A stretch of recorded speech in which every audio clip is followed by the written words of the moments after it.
Tapi saya asli melihat sendiri Mas, dengan kepala mata saya sendiri. Waktu di laut itu, kapal itu membawa sejenis batik Pekalongan diekspor ke luar negeri Mas. Itu ratunya itu datang Mas. Ratunya kelihatan terbang di atas air, di tengah laut tapi di atas air Mas. Dia memakai kebaya hijau, bermahkota, sama bersanggul bunga-bunga di lehernya. Ujung Negoro Mas.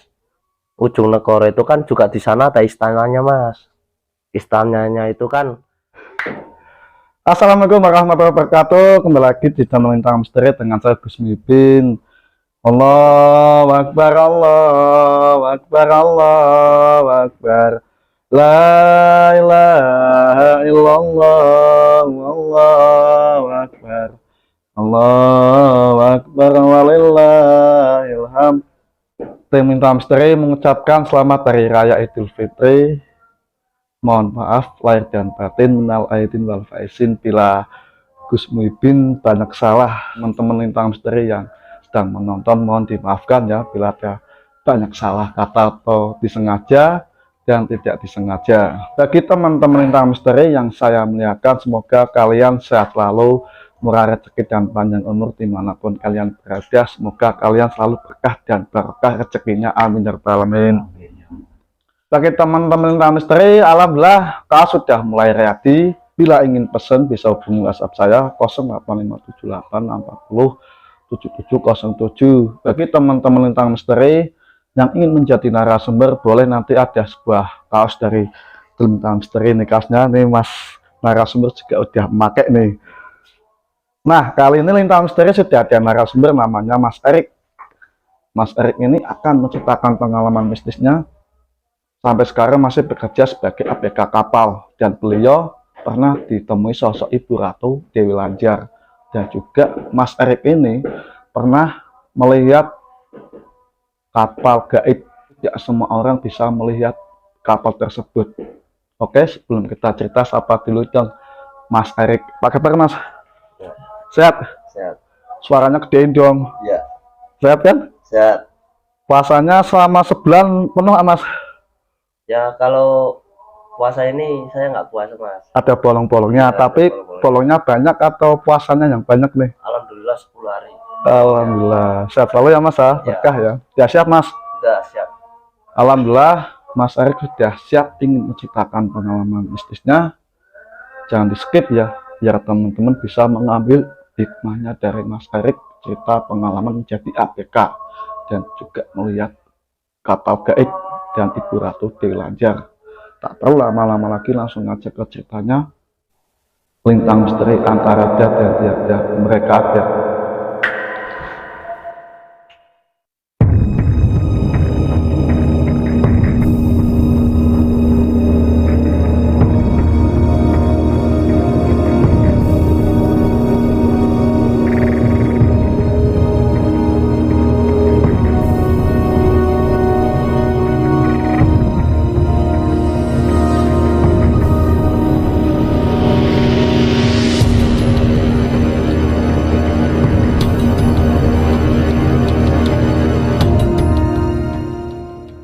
Kalau ceritanya gimana Mas selama kerja di kapal kok bisa ketemu dengan kapal milik Ibu Ratu Dewi Lanjar ya?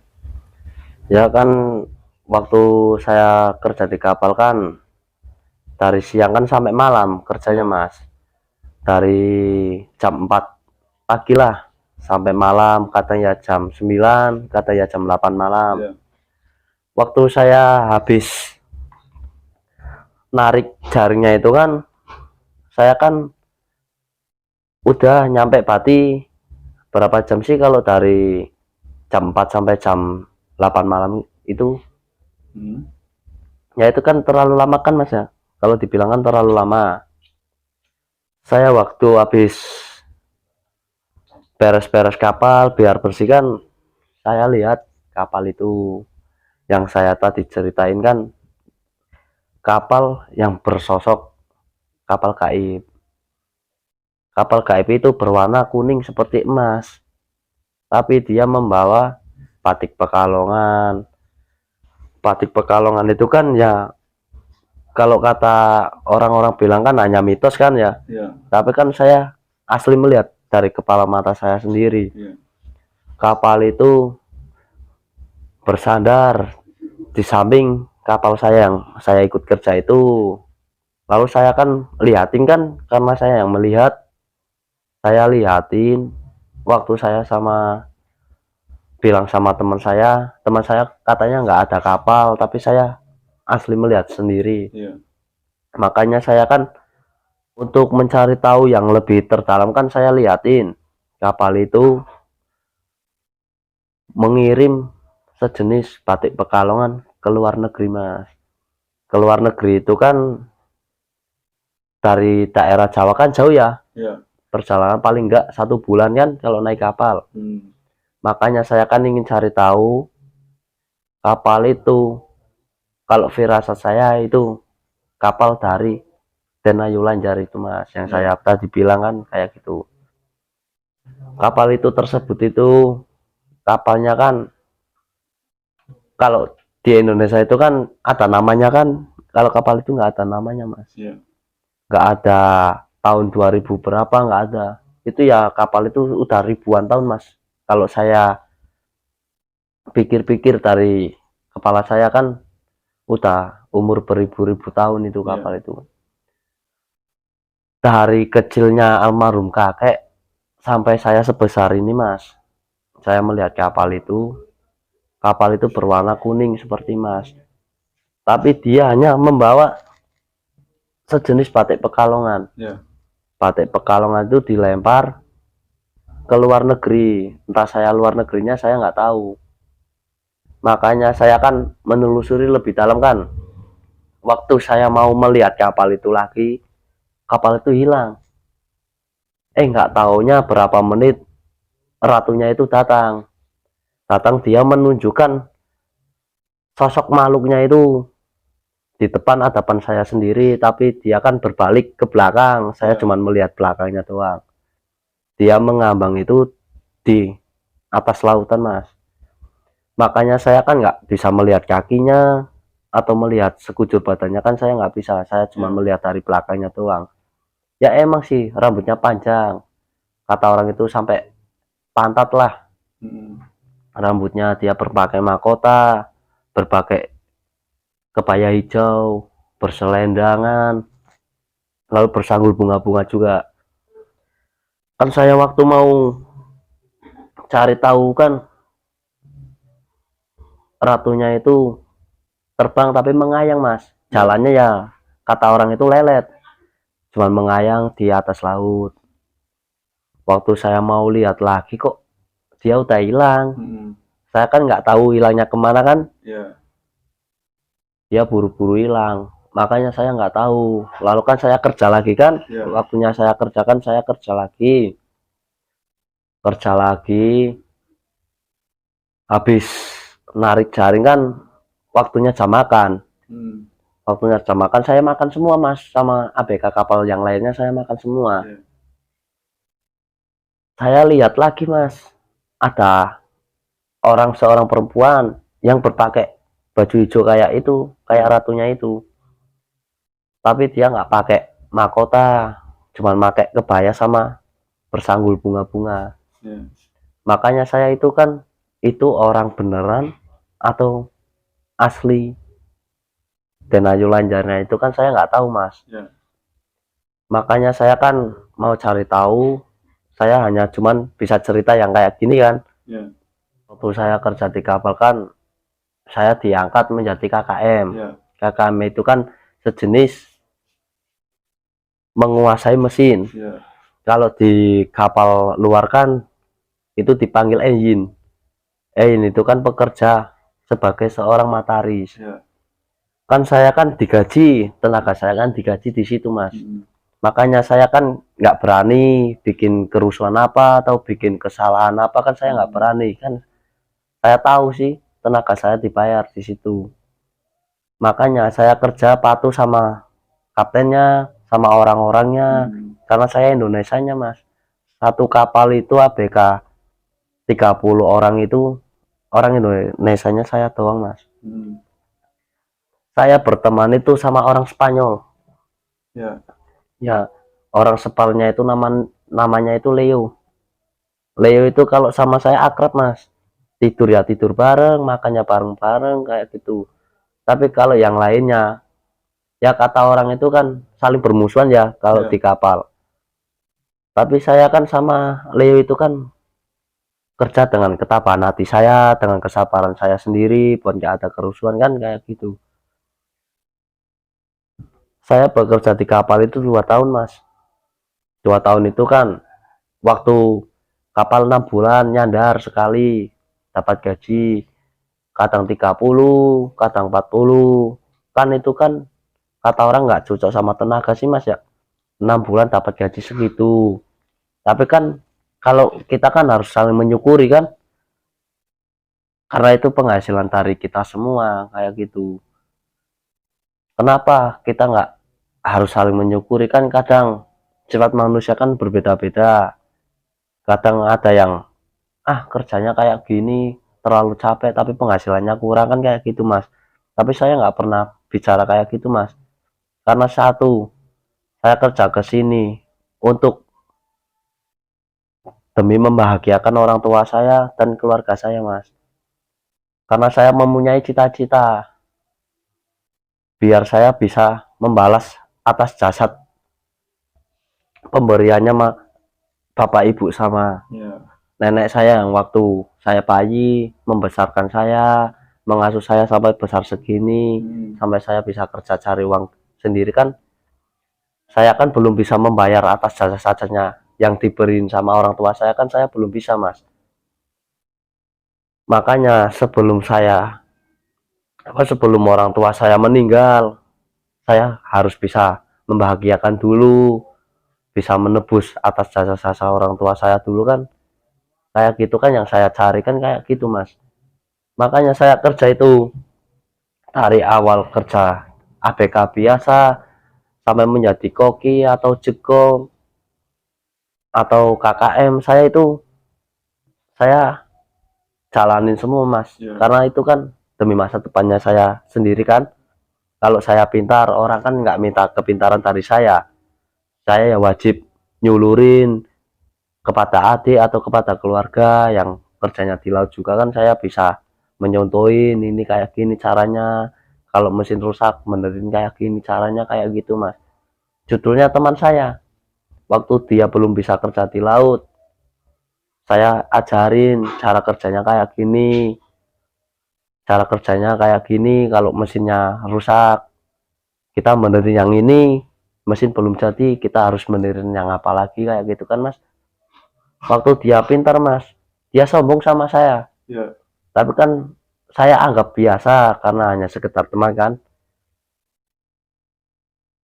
Saya sama orang itu kan saya diam-diaman, Mas. Kayak orang itu bermusuhan. Tapi saya nggak pernah mempunyai rasa dendam atau gimana pun saya nggak pernah, Mas. Karena saya satu kerjakan dengan ketabahan hati saya sendiri, dengan kesabaran saya sendiri. Ya, insya Allahnya kan saya berdoa supaya saya bisa melebihi dari orang itu yang pernah saya ajarin kan kayak gitu. Saya kerja 2 tahun, pengalaman kan udah banyak, Mas. 2 tahun di daerah, orang kan udah terlalu lama kan. Kata orang itu ibu sama bapak telepon kalau saya ada sinyal, dia kasih kabar kamu gimana kayak gitu. Saya kan bilang baik. Udah, kalau bapak sama ibu jangan cemas, saya di sini baik-baik aja. Karena saya kan ya buat kerusuhan di situ, Mas. Ada sih banyak, Mas, orang yang kerja di sana berantem, ntar dia dikembaliin ke tanah Jawa kayak gitu kan. Itu kan berangkat hanya sia-sia, Mas. Ya. Nggak cari uang tapi cari kesalahan ya kayak gitu. Kalau saya sifatnya kan manusia berbeda-beda, Mas. Kalau sifat saya itu saya kerja di situ mencari bakat saya sendiri, mencari kepintaran saya sendiri, mencari ilmu, istilahnya mencari ilmu. Saya udah mempelajari bahasanya, ya cara-cara kerjanya sejenis kayak ronlen atau jaring atau kursi atau troll, saya udah tahu semua, Mas. Ya. Makanya saya kan udah tahu semua, saya pulang. Ntar kalau saya berangkat ke sana lagi kan istilahnya saya udah tahu kerja-kerjanya kan, jadi enak semua. Ya kalau mau kerja di situ kan ringan ya Mas. Cuman modal 6 juta juga bisa terbang ke sana, berangkat ke sana.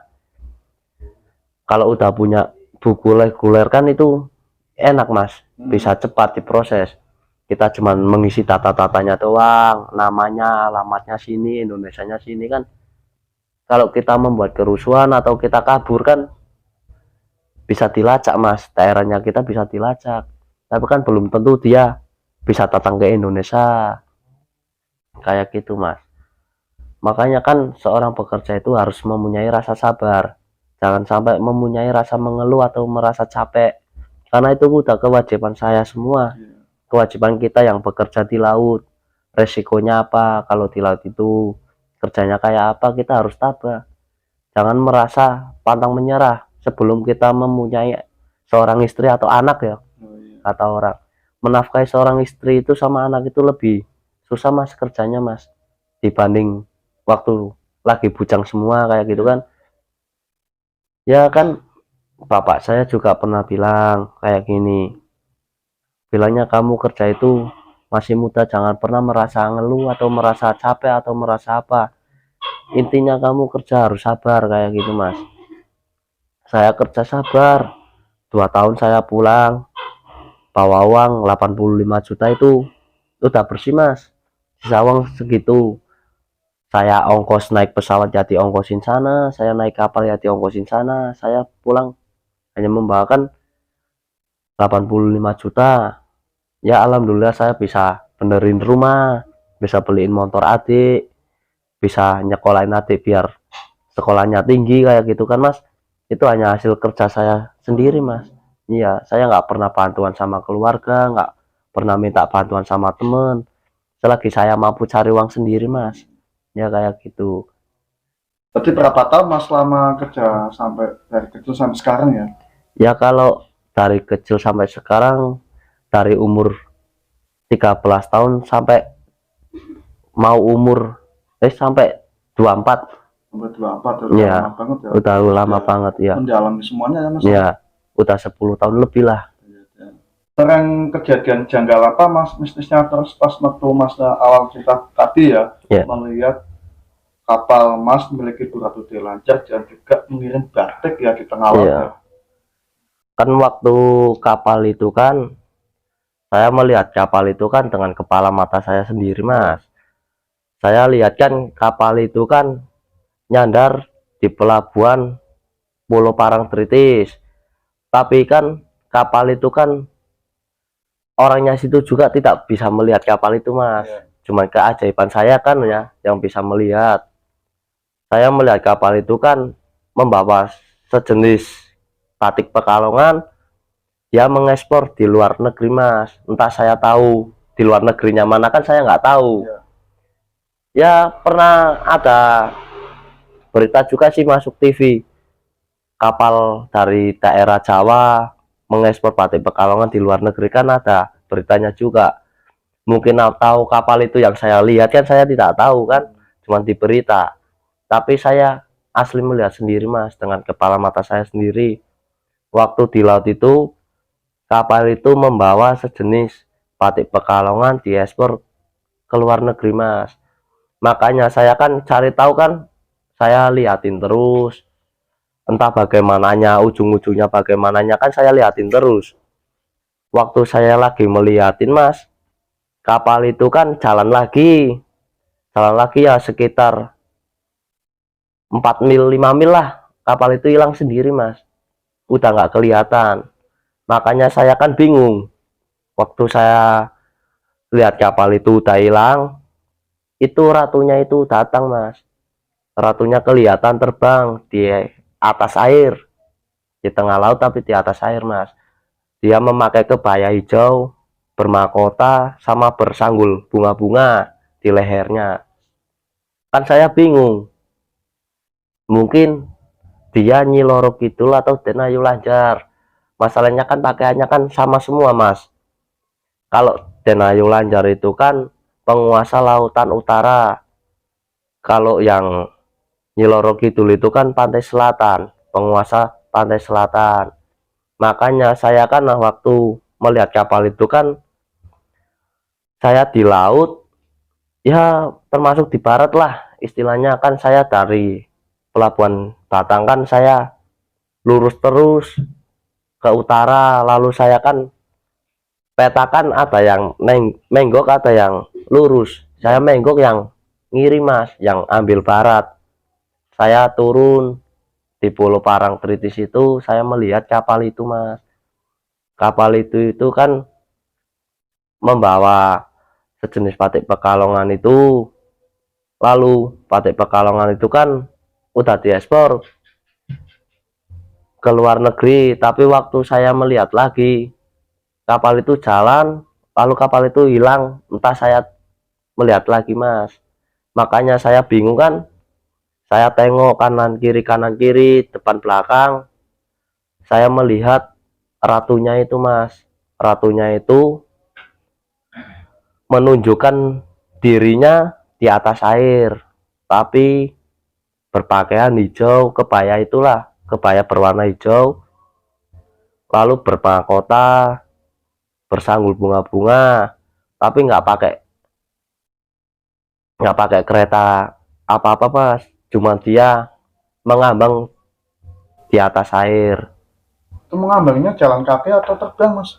Ya kalau mau bilang jalan kaki kan nggak bisa mas, itu Ya. terbang, tapi kan kebayanya itu kan nempel di airnya itu, tapi nggak kelihatan kakinya. Berarti berdiri jalan. Ya berdirinya itu kan, kalau saya melihat itu kan berdirinya kayak di atas air, tapi jalannya itu kan kayak apa sih ya, kayak makhluk gaib lah, nggak nggak kelihatan menapaknya kakinya kayak gitu. Dia jalan kan karena kakinya nggak kelihatan sama jubahnya itu mas, ketutupan jubahnya itu. Saya lihat dia terbanglah mengayang di atas air, dia kelilingin kapal saya. Waktu saya mau ngelilingin di kapal kan ratunya itu sudah nggak kelihatan mas. Lalu sewaktu saya kapal mau nyandar ke Jawa lagi kan,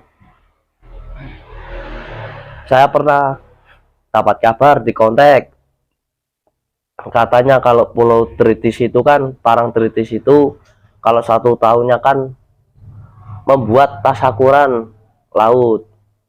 Nah, lalu ada mas yang dipakein seorang wanita lah, istilahnya seorang wanita dipakein kebaya kayak Ratu Nyi Loro Kidul itu atau sejenis Den Ayu Lanjar itu mas. Dia disuruh nyebur di pantai Parangtritis itu, lalu warganya situ kan bikin tasyakuran, ya sejenis menghanyutkan kepala kerbau tapi dikasih kembang mas, dikasih kembang, dibikin kapal-kapalan juga buat menghanyutkan kepala kerbaunya itu. Lalu waktu saya dengar ceritanya lagi kan, seorang perempuan itu kan kesurupan, Den Ayu Lanjarnya itu katanya kesurupan.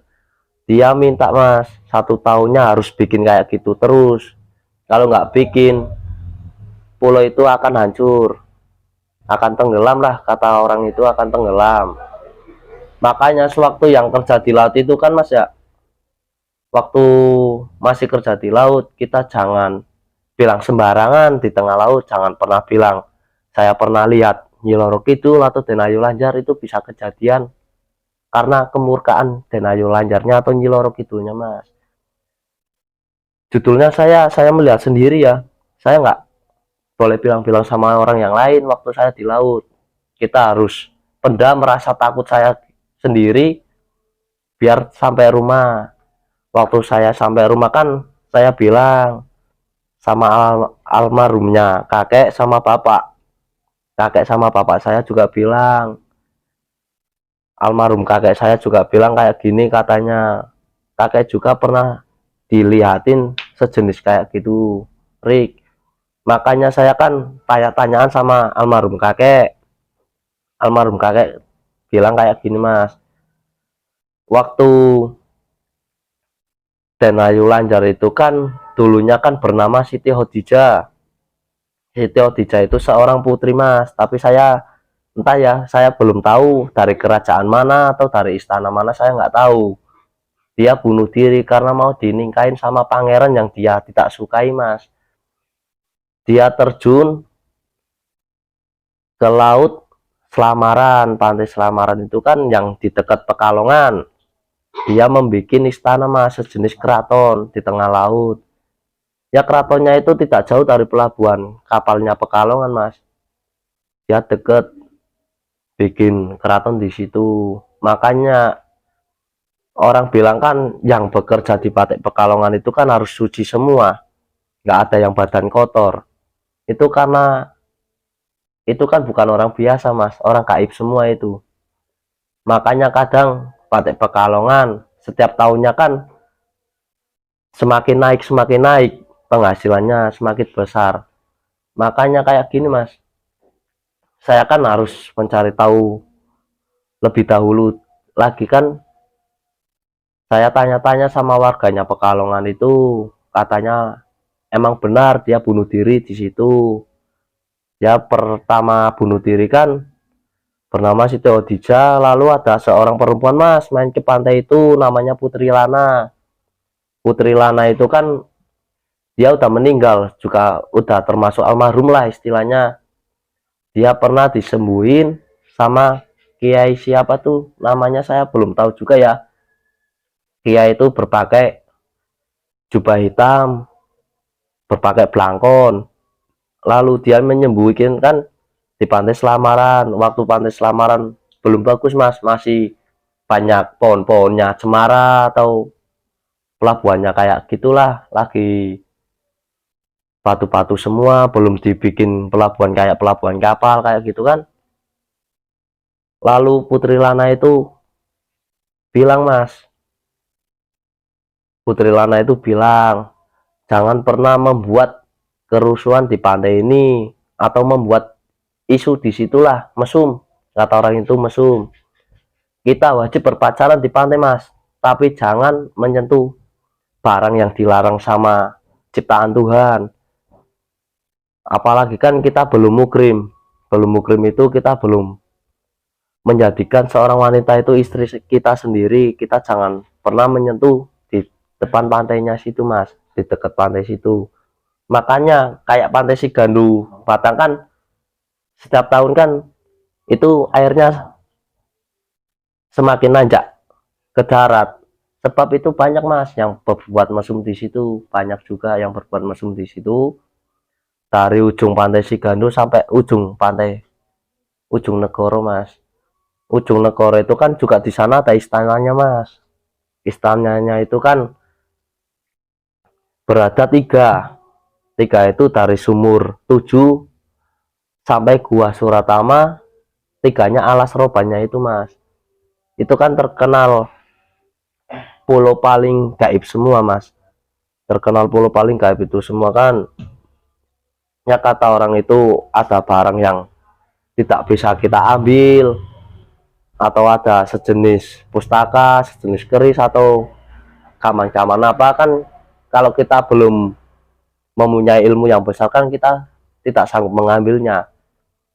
Tapi kisahnya di pantai ujung negara itu mas ya, di gua Suratama itu kan ada kiai yang bisa menelusuri dalamnya itu, katanya ya ruangan bawah tanah, tapi kan dia jalan terus mas, nggak pernah menyerah itu kiai itu. Dia tembus di Wonosobo mas, dia tembus di Wonosobo. Waktu dia mau ambil arah pulang lagi ke gua Suratama itu, dia nggak pernah bisa ngeluarin badan sampai sekarang mas, sampai gua Suratama itu tertutup. Makanya orang-orang kan tidak tahu entah dia mati atau dia gimana kan, nggak tahu semua kan. Itu hanya soal cerita, saya kan belum melihat sendiri. Waktu saya melihat Den Ayu Lanjar kan saya belum lihat sendiri kalau yang di pantai ujung negara itu. Kalau pantai Ujung Negara itu kan terkenal mas, itu kan terkenal istana paling besar di pantai Ujung Negara, itu kan istana paling besar ya. Di dalamnya itu kan ada petinya juga mas, kata orang pintar itu ada petinya juga. Waktu saya menemuin juru kuncinya mas, ya kalau di umur-umuran kita semua paling ya 150 tahun. Dia berpakaian baju putih, kata orang itu kan rambutnya panjang, jenggotnya panjang juga. Dia sering di pantai itu mas, tidurnya juga nggak pernah di rumah, di pantainya itu dia selalu jaga di situ. Makanya kadang kan kayak gini mas, orang yang kepengen kaya tapi nggak kepengen capek, merasa capek atau merasa lelah, dia bisa mas minta di pantai itu. Tapi kan kita harus bikin perjanjian dulu, antara cari tumbal atau gimana kan kita harus bikin perjanjian kayak gitu. Makanya yang kebanyakan berani minta pesugihan di situ kan ada yang berani mengorbankan anaknya atau mengorbankan dirinya demi anak-anaknya kan kayak gitu mas. Kalau saya kan orang yang di dekat pantainya situ kan saya tahu semua solusinya, entah bagaimana pantai semakin naik airnya, semakin naik ke darat kan, karena kadang orang mas berpacaran di situ, membuat mesum di situ kan, dan ayu lanjarnya sama nyelorok kidulnya itu kan murka. Murka itu bukannya dia nggak boleh mas, karena itu kan tempat wisata. Seharusnya kita yang berpacaran di situ kan kita harus tahu, jangan sampai kita menyentuh tubuh perempuan yang belum menjadi hak milik kita sendiri kan kayak gitu mas. Makanya saya ceritain semua, kalau ada teman-teman saya mau pacaran di situ ya pacaran nggak apa-apa, tapi jangan sampai membuat mesum di situ. Kejadian ada mas, dari kampung Ujung Negara mas, bermesum di depan gua Suratamanya itu kancet di situ mas. Kancet. Iya kancet di situ. Waktu dia mau dilepasin kancetnya kan nggak bisa mas, ya sampai mati dia. Jam Masih berapa itu kancet mas sampai semua kancet mas? ya, kalau nggak salah ya 11.12 siang. Siang ya? Iya siang, waktu pantai itu sepi. Makanya kan dulu pantai itu kan dibikin wisata ujung senja kan, sekarang sudah nggak ada mas, karena seringkali dibuat mesum di situ mas. Makanya kayak ratunya itu kan marah atau gimana ya saya nggak tahu, dirusak mas itunya, pantai itunya dirusak, dibikin rubuh semua ya, kayak rumah-rumahan atau kayak jembatan yang bisa ke airnya, ke lautnya ya, jembatan yang terjun ke lautnya juga bisa dirubuhin semua mas. Makanya kayak gini mas ya, waktu dolphin jadi wisata kayak gitu kan, dulunya kan menemukan sejenis sok-sok ular, ular yang besar-besar mas. Ular itu dua, yang kena satu, yang kena satu itu kan yang cowok, kata orang itu kan yang cowok. Lalu ular yang betina itu marah mas, ular itu berpakai mahkota mas, dia dikurung di dolphin itu, dikasih makan nggak pernah makan, dikasih minum nggak pernah minum. Dia udah hampir berapa tahun sih waktu dolphin bikin baruan itu, kalau nggak salah 1 tahun mas. Ular berumur 1 tahun di situ, ular mati mas, nggak malah dikubur, malah dipotong-potong mas. Tapi kan dipotong-potong itu dagingnya dibakar mas, dibakar itu ya di pantainya. Makanya ular yang perempuan itu marah. Lalu kan sebelah pantai dolphin itu kan semakin gugur ke selatan, ke daratan itu kan karena ular yang perempuan itu yang marah mas. Dia mengepotkan buntutnya itu ke pasirnya biar pasirnya semakin gugur ke dalam air. Makanya kadang kan kalau kita mau aman bersama, mau hidup rukun bersama, kita harus saling mengerti mas, Saling mengerti itu apabila kita menemukan benda yang bukan hak kita, kita wajib mengembalikan di tempatnya semula kayak gitu kan. Atau menemukan sejenis hewan yang terlangka ya, kayak ular yang bermahkota atau burung yang bermahkota, itu wajib dilepasin mas, jangan sampai kita tangkep, karena itu bukan burung sembarangan atau ular sembarangan mas, itu pasti jelmaan. Jelmaan itu dari budak-budaknya Ratu Nyi Loro Kidul atau sejenis Ratu Den Ayu Lanjar itu mas. Makanya kan saya orang situ mas, waktu saya kerja di laut ya, saya pernah mas mancing di ini loh, di jembatan PLTU. Di jembatan PL itu kan terkenal mas, terkenal rumah ikan yang ikannya besar-besar. Saya mancing di situ mas, masa ikan kena pancing, waktu saya lepasin pancing kok ikannya nangis, kan nggak mungkin. Tapi saya pernah mas dapat ikan yang bisa menangis kayak gitu, saya lepasin, alhamdulillah saya nggak apa-apa, malah saya dikasih rezeki banyak, barokah. Siapa mas? Kata ikannya itu mas, kan saya kan pernah mancing di situ ya, saya jelasin dari awal ya, saya pernah mancing di situ, lalu kan saya dapat ikan, kan saya kan tahunya kan itu cuma ikan biasa mas. Waktu saya mau masukin ke dalam bak, karena saya kan kapal kecil ya, kapal kecil yang seharinya pulang kan pakainya itu loh, ember yang besar itu, yang berwarna biru atau yang berwarna kuning, atau itu yang dibikin buat tampung air kan, pingguin, bong pingguin. Lah itu saya mau masukin di situ, ikannya itu bisa menangis mas. Kan saya udah punya firasat, ini saya udah punya firasat yang tidak baik ini buat diri saya sendiri. Saya lepasin mas ikan itu, walaupun dia besar, kalau ditimbang itu bobotnya besar, harganya mahal, saya nggak peduli mas, saya lepasin ke laut lagi.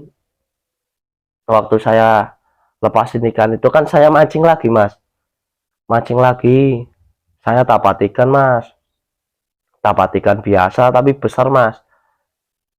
Ikan satu dijual harga 2 juta mas. Saya iya, ikan satu tapi harganya 2 juta, ikannya besar mas. Itu kalau ditimbang ya, waktu saya timbang sendiri itu bobotnya itu 70 kilo. Ikan apa mas? Ya kalau orang sini bilang ikan lanjaman, kalau orang Indonesia kan yang berbahasa Indonesia ikan pesawat. Masa pas waktu dapat ikannya menangis itu ada suaranya mas? Ya nggak ada suaranya. Kok bisa tahu ikannya nangis mas? Kan dari matanya kan kelihatan mas. Dari Kelihatan. matanya itu kayak orang itu kan nangis kan bisa bisa Ya, menjatuhkan ya, air mata kan. ya. Kalau ikan itu bisa mas, tapi nggak ada suaranya. Terus habis ngepasin ikan tersebut ya, Ya, dapat rezeki yang berkah. iya, Harganya 2 juta. iya, ya Ikan itu pesawat itu ikan pesawat itu. Ikan pesawat itu kan kalau di Jawa kan sejenis ikan lanjaman. Saya dikasih ikan itu mas, saya kan pulang satu Ya. hari dapat ikan besar kayak gitu kan, saya pulang, saya jual sama adik saya mas, saya jual, dibayar itu 2 juta kan. Saya kan karena saya kerjakan untuk membantu keluarga kan sama orang tua, hasil kerja saya itu satu hari kan saya kasihin ke orang tua saya sendiri mas. ya. Saya kasihin ke orang tua saya sendiri 2 jutanya, tapi orang tuanya saya kan udah, ibu minta segini aja, ntar kamu tabungin sisanya kayak gitu mas. Lalu saya ikut sama kata-kata orang tua saya tabungin separuh buat keluarga separuh mas. Lalu kalau lalu waktu adzan subuh pagi itu saya berangkat lagi mas, berangkat lagi, saya orang tiga, saya adik sama bapak. Waktu saya mancing ke situ lagi mas, entah saya dapat apa saya nggak tahu ya, belum naik ke kapal mas, itu senarnya sampai putus. Tapi kalau kata orang itu kalau nyangkol kan berat kan, Ya. diangkat kan berat. Kalau itu enteng mas, ditarik juga bisa ngangkat ikannya itu. Tapi waktu mau naik ke kapal, mau naik ke lambung kapal, senarnya yang putus, tidak kuat. Entah belum rezekinya saya atau ikannya itu apa memberi saya tahu mau kejadian apa yang tidak baik kan, saya nggak tahu juga sih mas ya. Karena kan kadang orang kerja di laut itu kan ada apesnya, ada suksesnya, ada yang dapatnya gajinya tidak baik, ada yang dapatnya banyak kan kayak gitu mas. Makanya saya bilang kan kita kerja di laut itu harus saling menyukuri, sebab kita nggak menanam ikannya, kita cuma bisa mengambil kayak gitu kan mas. Makanya kadang kayak gini mas, kapten-kapten itu kan tidak mau tahu judulnya kayak gini mas. Masa saya habis pulang puasa setengah bulan, lebaran 4 hari kok saya mau berangkat lagi kan, kata orang tua saya kan, lu masa lebaran kamu mau berangkat lagi. Nah saya kan bilang mas, karena saya kan ABK biasa kan, saya bilang karena capnya minta berangkat nah oh gitu. Nah lalu kan mama saya bilang juga, kenapa capnya kok mintanya makannya buru-buru, kan bisa sih berangkatnya habis lebaran atau gimana kan, biar ada waktu lebaran kan kita wajib di rumah kan mas, saya wajib di rumah kumpul sama keluarga kayak gitu kan. Tapi capnya saya itu nggak mau tahu mas, dia memikirkan dia berangkat hasilnya banyak kayak gitu doang mas, nggak punya pemikiran atau bakalan ada musibah atau gimana kan, dia nggak punya pemikiran kayak gitu mas. Tapi yang merasakan kan kayak kita sendiri yang bekerja, kita bekerja kata orang itu kehujanan panasan tengah malam kita harus mancing kayak gitu kan, kalau kita sakit kan badan kita yang ngerasain sendiri, cap nggak merasain. Tapi cap saya itu orangnya nggak mau tahu mas, wajibnya kerja ya kerja, wajibnya berangkat harus kita berangkat semua kayak gitu mas. Tapi harus berangkat nih lebaran ini. Iya kan, katanya capnya kan lebaran 4 bulan saya harus berangkat, makanya kan saya minta waktu itu kan saya bilang habis lebaran aja pak, masa lebaran kok mau berangkat kayak gitu sih mas. Tapi capnya saya kan bilang udah berangkat aja, siapa tahu kita dapat rezeki banyak kayak gitu. Masalahnya kan lebaran kapal masih tempo semua, masih di darat semua, belum ada yang berangkat ke laut. Saya kan bilang mas, belum tentu cap, masalahnya kan orang yang kerja di kapal itu kan bukan dari daerah saya, dari daerah kita semua kan. Dari daerah sana juga bisa berangkat, dari mana-mana kan kapal bisa berangkat semua, karena kan kita punya izin itu kita harus laporan dulu ke Sabandar sama Polair, kita posisinya cari ikannya di mana, di pulau mana kan kayak gitu mas. Masalahnya kayak gini mas, kalau kapal kan kalau mau berangkat kan modalnya banyak mas, sampai 100 juta atau 150 juta mas, itu ongkosnya doang kalau mau berangkatnya doang. Kalau kita kerja 1 bulannya nggak sampai jualan 400 atau 500 juta, kita nggak bakal dapat uang mas. Makanya kadang kita kan punya penyesalan, kalau kita berangkat pulang gajinya nendo sama perbakalannya itu kan, perbakalannya nyampe 150, kita cuman jual ikannya 100 kan nendo 50 juta, itu kitanya nggak dapat uang, kitanya dapat apesnya doang mas kayak gitu. Makanya kadang kan anak kecil remaja sama yang umur-umuran saya kan pada bilangnya kan kayak gini, saya nggak mau ikut kapal itu lagi kerjanya payah tapi kan nggak pernah penghasilannya cocok sama tenaga kita semua kayak gitu mas. Tapi saya nggak pernah putus asa mas, rezeki itu tak ada yang ngatur. Rezeki itu tak ada yang ngatur kan, sebab kayak gini mas, rezeki itu kan belum tentu kita tahu semua mas, karena rezeki itu kan dari keajaiban pekerjaannya kita sendiri. Kita mancing, kita dikasih rezeki dapat ikan banyak, ya kita alhamdulillah kan, harus disyukurin. Jangan pernah kita merasa mengeluh walaupun gajinya tidak cocok sama diri kita sendiri yang awalnya kita kerja atau kita kehujanan, kepanasan, itu jangan pernah merasa mengeluh, Mas. Karena seorang lelaki merasa ngeluh, ntar kita taunya kalau udah punya istri, punya anak, Mas. Resikonya menafkahi seorang istri, seorang anak itu lebih berat, Mas. Dari waktu kita bujangnya lebih berat. Kita kalau udah punya istri, punya anak, itu kerjanya lebih berat dari yang dahulunya kita kerja. Waktu saya lagi bujang kayak gitu, Mas. Kata orang kan, kamu lagi bujang kerja, dapat uang buat foya-foya. Nggak taunya saya tabungin, Mas. Karena saya kan tahu, saya suka cewek, bakalan kan modalnya banyak, Mas. Pernikahan sekarang kan paling nggak minimal 60-70 juta. Itu udah resmi, Mas. Nah, makanya saya kan kerja. Kalau pulang dapat gaji segini, teman-teman minta main. Ya kalau minta minum, saya kasih uang. Ini tapi saya nggak minum kayak gitu kan. Itu buat menghargai seorang teman, Mas. Ya. Kita bisa bikin keluargaan atau bikin seduluran kayak gitu kan, Mas. Bukan hanya sekedar teman doang. Ya teman yang dekat sama saya deketin, Mas. Kalau teman yang jauh sama saya lebih baik jauhin. Oh, ya. Kan kadang teman bisa, Mas, bisa menjerumuskan. Bahkan teman itu kan kita jangan dilebihin dari seorang keluarga kita sendiri. Ya walaupun saya sama Masnya kan baru kenal, Ya. tapi saya kan udah anggap kayak keluarga kita sendiri. Kalau kita saling rukun, kalau kita saling sama-sama kayak gini kan, saya anggap kita keluarga semua. Iya, semoga langgeng Mas. Iya, Oh ya, Mas kan kenal dengan sosok Den Ayu Lanjar kan. iya, Dan juga Mas tahu selebelumnya namanya Siti Khadijah ya. iya, Siti Khadijah. Bunuh diri ya. Iya.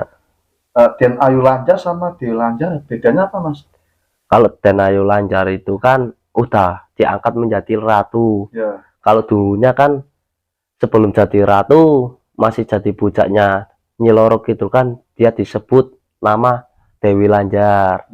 Dewi Lanjar itu kan dia udah pernah menikah, Mas. Udah punya menikah tapi dia belum mempunyai seorang anak. Makanya dibilang Lanjar. Lanjar itu kan kalau di daerah kita kan kalau menikah belum punya anak lalu dia mati kan lanjar bilangnya. Kalau udah punya anak dia meninggal atau ditinggal suami kan dibilang randa kayak gitu kan, makanya dia dibilang Dewi Lanjar, Mas. Terus Mas kan juga pas waktu mau lihat di tengah laut ya kapalnya Ratu kan Mas ya. Iya, Mas. Itu kapalnya besar Mas. Besar sekali, Besar, Mas. ya. Iya. Terus melihat Ratu jalan ke atas air ya. Iya. Terbang ya. Terus apa hubungannya jenengan sama kakak, terus hubungannya dengan Ibu Ratu? Masa secara spontan bisa melihat gitu kan? Kan kakek kan dulu juga orang pintar, Mas. Almarhum kakek itu juga orang pintar, seorang kiai. Dia kan pernah mempunyai ilmu yang belum kita punyai lah, Ya. kata orang itu. Dia bisa, Mas, menembus masa depan atau masa lalu, dia bisa menembus, Mas. Makanya sebelum saya melihat kapal itu, kakek saya melihat duluan, Mas. Karena kan kakek saya kan dari ceplok saya lahir di situ kan udah ada kakek di situ. Makanya kakek udah pernah melihat kapal itu. Kapalnya kayak kalau dinaikin orang itu sampai 1.000 orang nyampe, Mas. Kapalnya terlalu besar, Mas. Iya, besar sekali kapalnya. Waktu Ibu Ratu terbang lihat Mas ya? Ya kalau Ibu Ratunya sewaktu terbang di laut, sayanya melihat, entah dianya melihat saya atau gimana ya kan saya nggak tahu. Kan saya waktu melihat kan dia baliknya berbalik ke belakang, Mas. Ya. Saya cuma melihat dari belakangnya doang, nggak apa itu mata adu mata kan saya nggak melihat. Cuma Jauh saya Mas jaraknya Mas? ya deket sih. Kalau dari sini itu paling 5 meteran jauhnya, kejauhannya 5 meter. Deket ya? Ya deket sekali, Mas. Makanya kan saya ngelilingin kapal itu kan, waktu saya ngelilingin ratunya itu sudah nggak kelihatan lagi. Makanya saya kan belum nemuin situasinya atau kelanjutannya bagaimana, kan saya belum nemuin mas. Makanya saya hanya bisa cerita segitu doang. Ya. Makanya kan saya harus bilang sama masnya dulu kan, karena saya kan belum tahu yang lebih lanjut Ya. karena kan saya melihat ratunya itu kan hanya sekedar itu. Tapi kalau kisah-kisahnya waktu Nyi Loro Kidul atau Den Ayu Lanjar itu waktu masih hidup kan saya tahu mas, saya pernah diceritain itu kan yang bernama Siti Hadijah itu kan Den Ayu Lanjar. Kalau Nyi Loro Kidul emang Nyi Loro Kidul mas namanya. Makanya kan pantai selatan sama pantai utara kan dikuasai sama seorang ratu dua. Itu ratu dua itu kan yang di pantai selatan Nyi Loro Kidul, yang di pantai utara kan Den Ayu Lanjar itu mas. Makanya kalau kayak selamaran itu kan, kalau apa sih kata orang itu kan bodoh sawal ya. Bodoh sawal itu dia bikin tasyakuran kan di depan pelabuhan Pekalongan itu karena buat itu mas, kerenta itu kan sesaji, kata orang itu sesaji itu buat Den Ayu Lanjarnya biar nggak marah atau murka sama kita semua kan. Kayak gitu. Kalau di Pulau Tritis itu, kalau di Pulau Parangtritis itu kan Nyi Loro Kidul kan dia bisa menyamar mas, bisa menyamar sebagai seorang biasa. Dia pergi ke pasar atau naik beca atau naik apa. Kalau kita ya ada sih kisahnya orang yang mempunyai beca, dia becak mas di pasar, dia dinaikin Nyi Loro Kidul, dia dibilangin kamu jangan melihat saya dulu waktu kamu belum pulang ke rumah, ntar kamu bisa kaya. Dianya kan nggak tahu mas isi karung itu kan apa. Waktu dia melihat Den Ayu Lanjarnya turun sampai rumah, uangnya hilang semua mas, di dalam karung itu menjadi daun semua. Tapi kalau di Pekalongan saya pernah dengar mas, dari almarhum kakek nenek saya ya yang masih hidup kan nenek, dia pernah mas, katanya dia pernah melihat dari kepala mata sendiri ada seorang perempuan mas naik beca itu sangat cantik mas, tapi kan pakaiannya nggak kayak kita semua, pakaiannya beda. Dia naik, orang becaknya itu kan udah tua mas, dia naik beca itu dia bayar mas, bayar itu uang ya, kata orang itu kan sebengket ya, sebengket itu paling kan 1 juta kan. Dia pulang mas, tapi kan perempuan itu bilang kamu jangan bilang terima kasih sama saya, kamu bilang terima kasihnya sama Gusti Allah. Waktu orang becaknya itu pulang ke rumah mas, dibawa kasurnya mas, uang semua.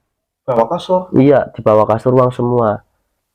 Makanya kan kadang kita kan keajaiban kan kita nggak tahu semua kan.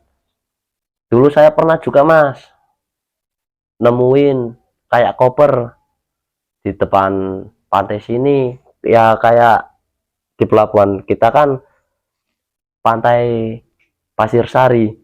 Pasir Sari itu kalau dari TPI tempat perikanan Batang kita ambil jalan yang ke utara mas. Saya kan waktu kecil kan saya nggak tahu ya kalau koper itu isinya apa.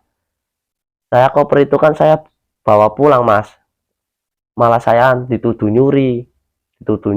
Tapi kan saya karena waktu kecil kan saya bilang saya nggak nyuri pak, saya cuma nemuin koper ini, entah siapa yang punya kan saya nggak tahu karena nggak ada orang mas. Saya bawa pulang mas, kata bapak saya kan kosong isinya, nggak ada isinya, katanya kosong, ini cuma koper biasa. Tapi waktu saya umur 11 tahun atau 12 tahun ya, bapak cerita sama saya mas, di dalam kopernya itu ada sejenis keris, tapi kerisnya itu kan berbentuk kepala naga 2. Tapi saya waktu bilang lagi, nah kerisnya di mana Pak? Bapak pendem di bawah kamar kamu, tapi jangan pernah kamu ambil keris itu, karena keris itu buat jaga kamu.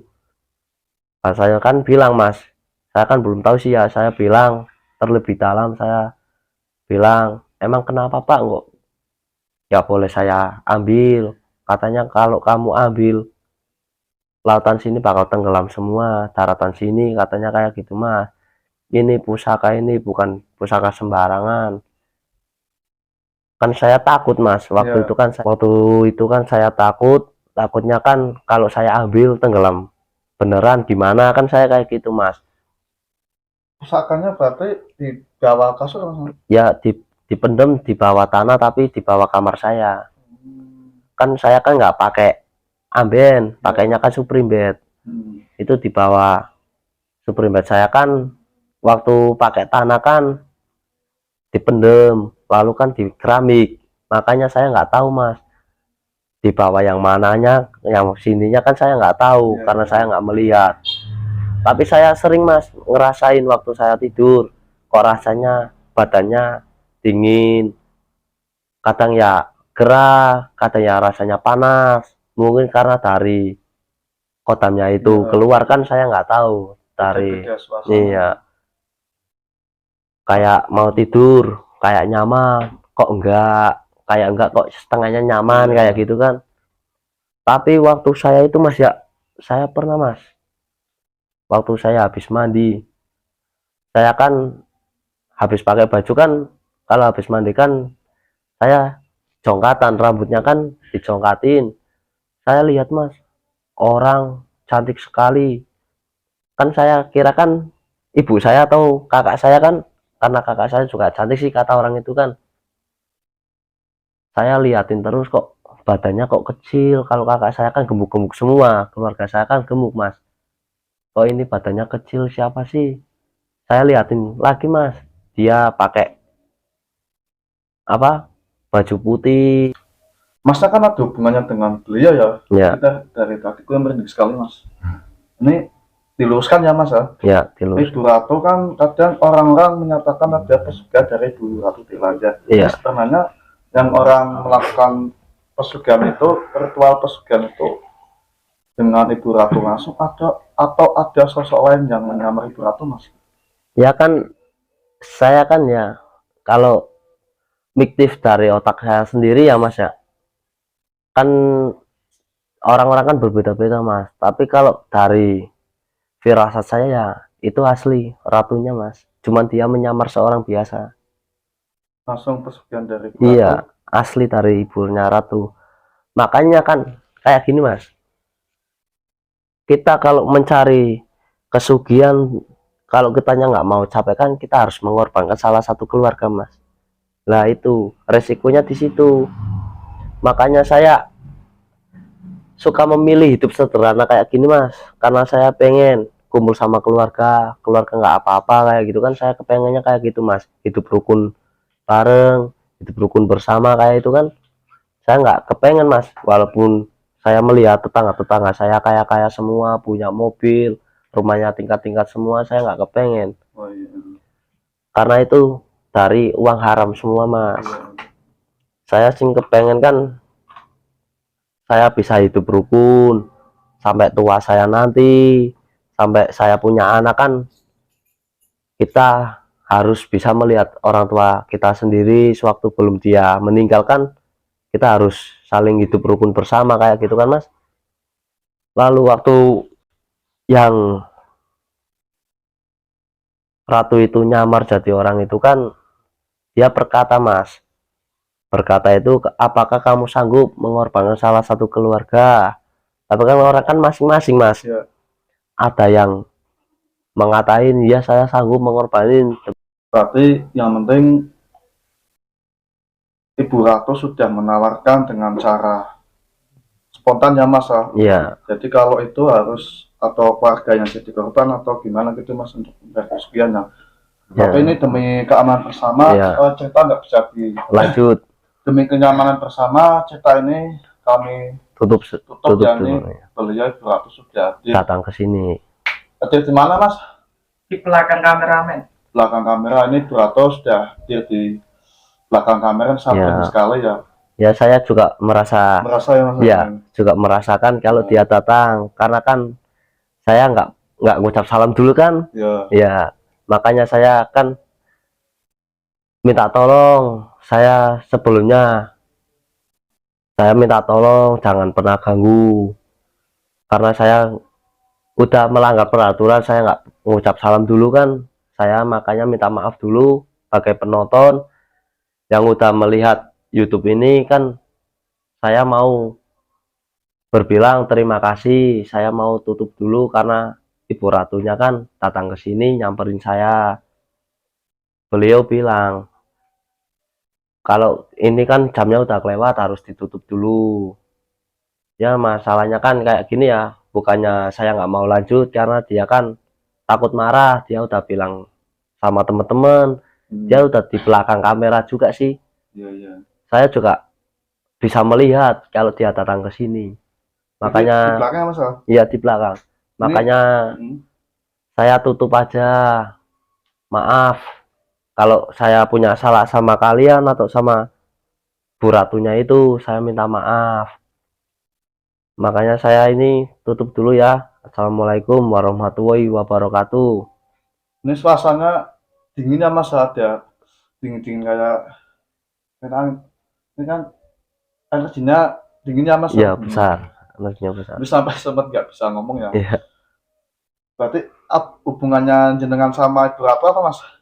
Ya kan saya kan dapat dari almarhum kakek kan, saya pewaris Mas. Ya. Pewaris itu ya badan saya normal kayak gini, tapi kan dalamnya saya juga bisa ngelakuin apa aja yang saya tidak bisa melakukan, tapi saya bisa melakukannya kayak gitu. Maksudnya sebelumnya Mas ada ingin cerita di Lintang Misteri ya, dan cerita untuk teman-teman yang menonton ya, semoga bisa diambil hikmahnya dari semua penonton Lintang Misteri ya. Barangkali ada pesan nih Mas untuk teman-teman Lintang Misteri ya, teman-teman nggak salah paham ya dari cerita pengalaman jenengan ya. Monggo Mas.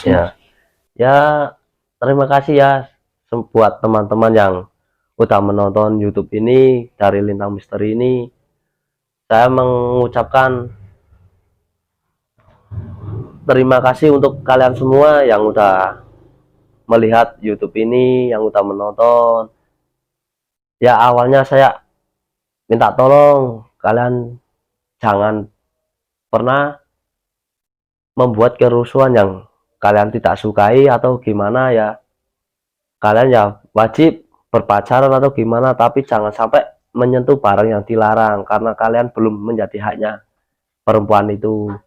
Makanya saya ini hanya bisa menasihati kalian semua biar nggak pernah melakukan hal-hal yang tidak baik kayak gitu. Makanya ini saya tutup dulu ya. Saya minta terima kasih dari kalian semua yang udah menonton YouTube channel Lintang Misteri ini.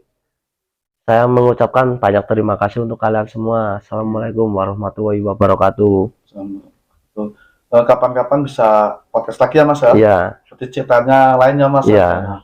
Menyangkut dengan Ibu Ratu ya. Iya. Inilah cerita dari Mas Erik ya. Semoga bisa diambil hikmahnya dan bisa diambil pelajaran kita semua. ABK kapal, Laut Utara, Laut Selatan, para tertis Ibu Ratu Delanjar, Ibu Ratu Nyiro Kidul. Mereka adalah makhluk yang baik sekali dan tidak pernah menjerumuskan orang-orang yang ingin tersesat. Jadi masalah tadi cerita gancap ya di sebuah pantai ya Mas ya, itu ulahnya manusia sendiri yang ceroboh. Jadi jangan pernah menyalahkan dengan makhluk gaib. Mereka sudah mengasih tahu, jangan pernah sekali-kali menceroboh atau sembarangan melakukan yang senonoh di luar nalar ya, seperti mesum. Kita pacaran boleh, tapi sewajar-wajarnya saja lah. Dan juga ada dari tadi apa Mas yang sudah ditenggelami Mas, senja itu apa? Pusaka. Iya. Keris. Yang sudah tenggelam ya Mas, itu akibat ulah dari manusia yang sudah senonoh ya Mas, perbuatan yang tidak diinginkan ya. Banyakin sholawat dan istighfar agar teman-teman selamat dunia dan akhirat. kekuatan sebesar apapun tidak ada yang bisa melebihi kekuatan Allah Subhanahu wa taala. Jadi kita yang namanya alam nyata, alam gaib, kita jangan sekali-kali untuk menantang dengan mereka, saling menghormati, dan mereka juga punya tugas masing-masing, kita juga punya tugas masing-masing. Kita harus saling jaga sikap, jaga omongan, jaga ucapan. Semoga video ini bisa diambil hikmahnya, dan sampai sini Lintang Misteri pamit. Bila ada salah kata dengan saya Gus Mipin dan Mas Erik, mohon dimaafkan. Minal aidin wal faizin, mohon maaf lahir dan batin. Cerita ini kami tutup demi keamanan bersama. Ibu Ratu sudah hadir di sini dari belakang kamera, dan Mas Erik sudah menyaksikan ya Mas, Ibu Ratu sudah hadir dan suasananya sudah dingin banget. Ini beliau energinya baik dan dingin, tidak ada panas. Wassalamualaikum warahmatullahi wabarakatuh. Saksikan terus video selanjutnya di Lintang Misteri, antara ada dan tiada, mereka ada.